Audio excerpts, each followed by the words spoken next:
Good morning students. आज हम grade 6 की हिंदी टेक्स्ट बुक से एक नया चैप्टर स्टार्ट करेंगे, चैप्टर 2 बचपन। इसकी लेखिका हैं कृष्णा सोबती जी। आज की कक्षा के शिक्षण परिणाम होंगे पठन कौशल का विकास, उम्र के अनुसार बदलने वाले व्यवहार से परिचित होंगे, जीवन में संतुलन बनाए रखने का महत्व समझेंगे। इस पाठ की लेखिका कृष्णा सोबती जी का जन्म 1925 में हुआ। इस पाठ में लेखिका कहती हैं कि उनका जन्म पिछली शताब्दी में हुआ था, इसलिए वह लगभग आपकी दादी या नानी की उम्र की हैं अब। यहाँ लेखिका अपने बचपन के बारे में बात कर रही हैं कि उनके बचपन में लोग किस तरह के कपड़े पहनते थे, लोग क्या खाना खाते थे और उनका बचपन कैसा था। अक्सर आपने भी अपने दादा-दादी या नाना-नानी को ऐसा कहते हुए सुना होगा कि हमारे ज़माने में ऐसा होता था, वैसा था। हर कोई अपने आगे आने वाली पीढ़ी को अपने बीते हुए समय के बारे में बताना चाहता है और उन्हें समय के अनुसार हुए बदलाव के विषय में समझाना चाहता है। लेखिका बताती हैं कि उम्र और समय के साथ-साथ उनके पहनने व ओढ़ने के ढंग में भी काफी बदलाव आ गया है। लेखिका ने यहाँ बहुत खूबसूरती से अपने अपने बचपन की छोटी-छोटी बातों का वर्णन किया है, यानी उन्हें डिस्क्राइब किया है। लेखिका ने अपने बचपन का बहुत समय शिमला में गुजारा था, इसलिए यहाँ लेखिका अपने बचपन की बातों के साथ-साथ शिमला की खूबसूरती का भी वर्णन करती हैं। चलिए बच्चों, पाठ शुरू करते हैं। मैं तुम्हें अपने बचपन की ओर ले जाऊंगी। मैं तुमसे कुछ इतनी बड़ी हूँ कि तुम्हारी दादी भी हो सकती हूँ, तुम्हारी नानी भी, बड़ी बुआ भी, बड़ी मौसी भी। परिवार में सभी लोग मुझे जीजी कहकर ही पुकारते थे। लेखिका कहती हैं कि अब मैं तुम्हें अपने बचपन के बारे में बताना चाहती हूँ। मैं तुमसे उम्र में बहुत बड़ी हूँ, शायद तुम्हारी दादी, नानी और हो सकता है बड़ी बुआ या बड़ी मौसी की उम्र की हूँ। लेकिन मेरे परिवार में सब लोग मुझे क्या कह के पुकारते हैं? जीजी। हाँ, मैं इन दिनों कुछ बड़ा-बड़ा यानी उम्र में सयाना महसूस करने लगी हूँ। सयाना मतलब बड़ा, समझदार, मैच्योर महसूस करने लगी हूँ। शायद इसलिए कि पिछली शताब्दी में पैदा हुई थी। शताब्दी मतलब 100 वर्षों का समय, यानी कि उनकी उम्र बहुत हो चुकी है। इसलिए वो कहती हैं कि मैं सयाना महसूस करने लगी हूँ क्योंकि मैं पिछली शताब्दी में पैदा हुई हूँ। अब मेरी उम्र बहुत हो गई है। मेरे पहनने व ओढ़ने में भी काफ़ी बदलाव आ गया है। मेरे कपड़े पहनने के तरीके, ढंग में बहुत फ़र्क आ चुका है, बहुत बदलाव आ गया है, क्योंकि पहले मैं रंग-बिरंगे कपड़े पहना करती थी। पहले मैं कैसे करती थी? रंग-बिरंगे यानी कलरफुल कपड़े पहनती थी। कौन-कौन से? ब्लू कलर के, जामुनी मतलब पर्पल कलर, ग्रे कलर के, ब्लैक कलर के, चॉकलेटी कलर के। पर अब मन कुछ ऐसा करता है कि सफ़ेद पहनूँ, लेकिन आजकल मेरा मन कैसा करता है कि मैं व्हाइट कलर के कपड़े पहनूँ, क्योंकि उम्र हो गई है उनकी। गहरे नहीं, हल्के रंग के। कोई भी ब्राइट कलर पहनने का मन नहीं करता, बल्कि मन करता है कि लाइट कलर के कपड़े पहनूं। मैंने पिछले दशक में यानी कि 10 वर्षों के समय में अलग-अलग तरह की पोशाकें पहनी हैं, अलग-अलग तरह की ड्रेसेस पहनी हैं। जब मैं छोटी थी तो मैंने फ्रॉक पहनी, निक्कर वॉकर पहने, स्कर्ट पहने। धीरे-धीरे जब बड़ी होने लगी तो लहंगे, गरारे। लेकिन अब उम्र बहुत हो चुकी है, इसलिए लेखिका क्या पहनती हैं? चूड़ीदार पजामी और घेरदार कुर्ते। अब वो ये पहनती हैं चूड़ीदार और घेरदार कुर्ते। इसलिए उन्होंने कहा है कि मेरे कपड़े पहनने के ढंग में बहुत फ़र्क आ चुका है, बहुत बदलाव आ गया है। बचपन के कुछ फ्रॉक तो मुझे अब भी याद हैं। लेखिका कहती हैं कि मुझे बचपन की बहुत सारी बातें याद हैं, यहाँ तक कि मुझे कुछ अपनी फ्रॉक्स भी याद हैं। कौन-कौन सी? एक फ्रॉक थी हल्की नीली और पीली धारी वाली। कैसी थी उस पर धारियाँ? नीली यानी कि ब्लू कलर और येलो कलर की थी धारियाँ, और उसका गोल कॉलर था, बाजू पर भी गोल कप। एक ये वाली स्कर्ट थी, दूसरी स्कर्ट कैसी थी? हल्के गुलाबी रंग की, लाइट पिंक कलर की, बारीक चुन्नटों वाली, यानी कि उस पे छोटी-छोटी प्लीट्स थी, बारीक प्लीट्स थी, घेरदार फ्रॉक थी वो। एक ये थी और एक ये पिंक कलर की थी जिस पे बारीक-बारीक प्लीट्स थी और घेरदार थी, और उसके नीचे पिंक कलर की फ्रिल भी लगी हुई थी।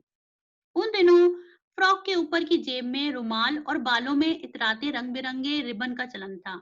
आगे राइटर बोलती हैं कि उस समय फ्रॉक पर क्या था, ऊपर एक पॉकेट बनाई जाती थी, उसमें लोग रुमाल रखते थे, हैंकी रखते थे, और बालों में क्या लगाने का ट्रेंड था? चलन मतलब ट्रेंड, ट्रेंड या फैशन, रंग बिरंगे रिबन, कलरफुल रिबन लगाने का ट्रेंड था। तो लेखिका भी फ्रॉक में ऊपर जेब पर रुमाल रखती थी और कलरफुल रिबन बांधती थी बालों में।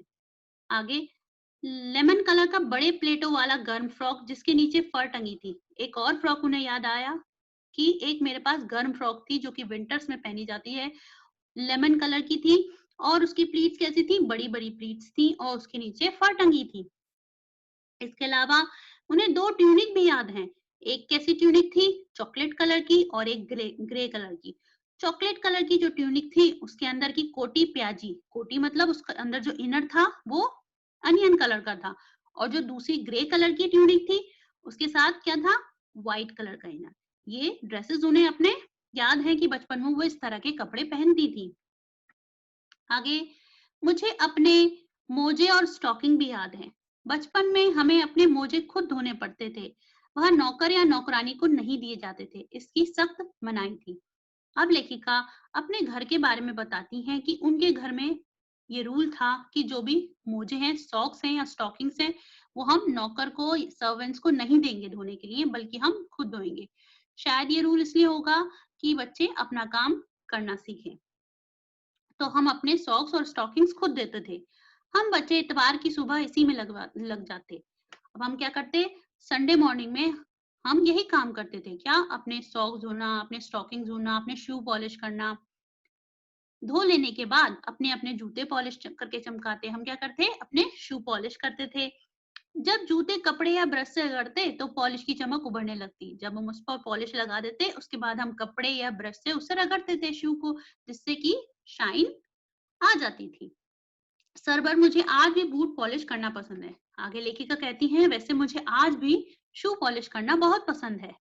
हालांकि अब नई नई किस्म के शू आ चुके हैं। कहना होगा कि ये पहले से कहीं ज्यादा आरामदेह हैं। हमें जब नए जूते मिलते थे उसके साथ छालों का इलाज शुरू हो जाता। यहाँ लेखिका कहती हैं कि हमारे जमाने में जो शूज मिलते थे, जो शू थे, वो इतने कंफर्टेबल नहीं थे। क्वालिटी अच्छी नहीं थी, कंफर्टेबल नहीं थे। जैसे ही हमें नए जूते मिलते थे, हम उसके साथ छालों का इलाज भी करना शुरू कर देते थे। छाले मतलब शू बाइट। तो हम छालों का इलाज भी करना शुरू करते थे। लेकिन आजकल क्या है, अलग-अलग तरह के शूज आ गए हैं, उनकी क्वालिटी बहुत अच्छी है, बहुत कंफर्टेबल है। तो क्या फ़र्क है? पहले इतने कंफर्टेबल नहीं थे, क्वालिटी अच्छी नहीं थी, अब कंफर्टेबल शू मिलते हैं। जब कभी लंबी सैर पर निकलते, जब भी हमें वॉक के लिए जाना होता, हम अपने पास रुई ज़रूर रखते। रुई मतलब कॉटन। हम अपने पास कॉटन रखते किस लिए? ताकि जब शू बाइट होता था, वो कॉटन अपने सॉक्स के अंदर रख लेते थे और उन्हें आराम मिलता था या शू बाइट से बच सकते थे। तो क्या करते थे? जूता लगा तो रुई मोजे के अंदर, जैसे ही शू बाइट शुरू होता था, वो क्या करते थे? कॉटन उसके अंदर रख लेते थे सब लोग। हाँ, हमारे तुम्हारे बचपन में बहुत फ़र्क आ चुका है। इसीलिए लेखिका कहती हैं कि हमारे और तुम्हारे बचपन में बहुत फ़र्क आ चुका है, बहुत अंतर हो गया है। हर शनिचर को हमें ऑलिव ऑयल और कैस्टर ऑयल पीना पड़ता था। आगे जो राइटर हैं वो कहती हैं कि हर सैटरडे को हमें ऑलिव ऑयल या कैस्टर ऑयल पीना पड़ता था। ये ऑलिव ऑयल है बच्चों, ये कैस्टर ऑयल है। तो हर सैटरडे को उन्हें ये पीना पड़ता था। क्यों? क्योंकि ये बहुत हेल्दी होते हैं, हेल्थ के लिए अच्छे होते हैं, इसलिए उनके घर ऐसा रूल था कि हर सैटरडे को आपको ये पीना है। शनिचर को सुबह ही नाक में से इनसी गंध आने लगती थी, इनकी स्मेल आने लगती थी। यानी सुबह-सुबह सारे बच्चे डर जाते थे कि आज हमें ऑलिव ऑयल या कैस्टर ऑयल पीना पड़ेगा और उसकी गंदी स्मेल हमें झेलनी पड़ेगी। बल्कि उसका इवन उसका टेस्ट भी जो है अच्छा नहीं होता। उसका टेस्ट और उसकी स्मेल दोनों गंदी होती है। छोटे शीशे के गिलास में जिस पर ठीक खुराक के निशान पड़े होते, खुराक मतलब डोज, उन्हें देखते ही मितली होने लगती। मितली मतलब वॉमिट, वॉमिट फीलिंग होने लगती थी कि वॉमिट आने वाली है, क्योंकि उनका टेस्ट गंदा था, स्मेल गंदी थी। तो उनके घर पे जो ग्लास थे उसमें जैसे मेजरिंग कप होते हैं ना, वैसे उन पर निशान लगे हुए थे कि इतनी डोज आपको लेनी है, इन तेल की इतनी मात्रा आपको पीनी ही है सैटरडे। उसे देखते ही, उस ग्लास को देखते ही हमें ऐसा सेंसेशन होने लगता था कि वॉमिट होने वाली है, गंदा टेस्ट, गंदी स्मेल की फीलिंग आने लगती थी। मुझे आज भी लगता है कि अगर हम ना पीते तो वह शनिवारी दवा तो कुछ ज़्यादा बिगड़ने वाला नहीं था, सेहत ठीक ही रहती। पर आज मुझे लगता है कि अगर हम वह दवा नहीं भी पीते, वह दवाई नहीं पीते, ये ऑयल नहीं पीते, तो भी हम ठीक ही रहते। क्योंकि हम लोग हेल्दी खाना खाते थे, वो लोग जंक फूड तो खाते नहीं थे, पिज़्ज़ा, बर्गर, हेल्दी फूड खाते थे, तो शायद हम लोग अभी भी सेहत अच्छी ही रहती हमारी। तो मैं बताऊँगी कि हमारे समय और तुम्हारे समय में कितनी दूरी आ चुकी है। यहाँ तक कि बचपन की दिलचस्पियां भी बदल गई हैं। दिलचस्पियां मतलब शौक, इंटरेस्ट, हॉबीज। अब लेखिका कहती है कि मैं तुम्हें यह समझाना चाहती हूँ कि हमारे समय और तुम्हारे समय में कितना बदलाव आ गया है, कितनी दूरी आ चुकी है, कैसे चीजें बदल गई। आजकल लोग, बच्चों के या लोगों के शौक, उनके इंटरेस्ट, उनकी हॉबीज भी बदल गई हैं। आगे लेखिका कहती हैं, याद रहे उन दिनों घरों में ग्रामोफोन थे। यह है ग्रामोफोन। इस तरह के ग्रामोफोन हर घर में होते थे। इससे लोग म्यूजिक सुन सकते हैं। कुछ देख तो नहीं सकते, वीडियो नहीं देख सकते, पर सुन सकते हैं। तो सभी के घर में ग्रामोफोन होते थे। कुछ ही घर थे जहां रेडियो और टेलीविजन था, और टीवी में भी क्या, सिर्फ एक ही चैनल। बाकी जगह क्या होते थे, सबके घरों में ग्रामोफोन था। लेकिन आजकल क्या है, टीवी है, इंटरनेट है और बहुत सारे चैनल हैं। तो ये फर्क आया है। हमारे बचपन की कुल्फी आइसक्रीम हो गई। जो कुल्फी थी हम बचपन में खाते थे, वो आजकल क्या बन गई, आइसक्रीम बन गई। और हम बचपन में क्या खाते थे, बहुत मिलता था कचौड़ी, समोसा, और वो आजकल क्या बदल गया, पैटीज में बदल गया, पिज्जा, बर्गर, नूडल्स, इन सब में बदल गया। लेखिका कहती है कि हम फलों का रस पीते थे। कौन सा फलों का रस, शहतूत, फालसे, खसखस, ये सारे फ्रूट्स हैं। इनका जूस हम पीते थे, जो कि हेल्दी होता है। लेकिन आजकल लोग क्या पीने लगे, कोक और पेप्सी। तो जो फ्रूट जूस थे वो किस में बदल गए, कोक और पेप्सी में। उन दिनों कोक नहीं, लेमन और विमटो मिलती थी। अगर कोई सॉफ्ट ड्रिंक्स मिलते भी थे तो कोक या पेप्सी नहीं, बल्कि लेमनेड और विमटो मिलती थी। शिमला और नई दिल्ली में बड़े हुए बच्चों को टाइगर्स और डेविको रेस्टोरेंट मीन्स रेस्टोरेंट की चॉकलेट और पेस्ट्री मजा देने वाली होती थी। क्या अच्छी लगती थी उन्हें, चॉकलेट और पेस्ट्री। यही उनका सबसे स्पेशल खाना होता था कि चॉकलेट खाने जा रहे हैं, पेस्ट्री लेने जा रहे हैं। हम भाई बहनों की ड्यूटी लगती थी शिमला मॉल से ब्राउन ब्रेड लाने की। अब लेखिका बताती हैं कि वो शिमला की रहने वाली हैं, इसलिए वो बताती हैं कि शिमला मॉल था, वो हमारे घर के पास ही था। वहां से हमें क्या लाना होता था, ब्राउन ब्रेड लाने का। और हम भाई बहनों की ड्यूटी लगती थी कि आज कौन जाएगा, कल कौन जाएगा, क्या लाने की, ब्राउन ब्रेड लाने की। हमारा घर मॉल से ज्यादा दूर नहीं था, पास में ही मॉल था। एक छोटी सी चढ़ाई और गिरजा मैदान पहुंच गए। वहां से एक उतराई, उतरते ही मॉल पर। चढ़ाई उतराई क्यों बोला है, क्योंकि हिल स्टेशन है, तो वहां पर चढ़ना, चढ़ाई थी और फिर थोड़ा सा उतरना पड़ता था, तब जाकर मॉल आ जाता था। और फिर मॉल से वो क्या लाते थे, कभी चॉकलेट, कभी ब्राउन ब्रेड। कन्फेक्शनरी काउंटर पर तरह तरह की पेस्ट्री और चॉकलेट की खुशबू मनभावनी। जब हम वहां पहुंचते थे, वहां क्या खुशबू खुशबू महसूस करते थे, पेस्ट्री की और चॉकलेट की। और वह खुशबू जो है हमारे मन को बहुत भाती थी, यानी हमें बहुत अच्छी लगती थी कि अब हम चॉकलेट और पेस्ट्री खरीदेंगे। हमें हफ्ते में एक बार चॉकलेट खरीदने की छूट थी। हमें बस हफ्ते में एक ही बार चॉकलेट खरीदने की परमिशन थी। आप लोगों की तरह नहीं कि जब मन चाहा चॉकलेट खरीद लिया।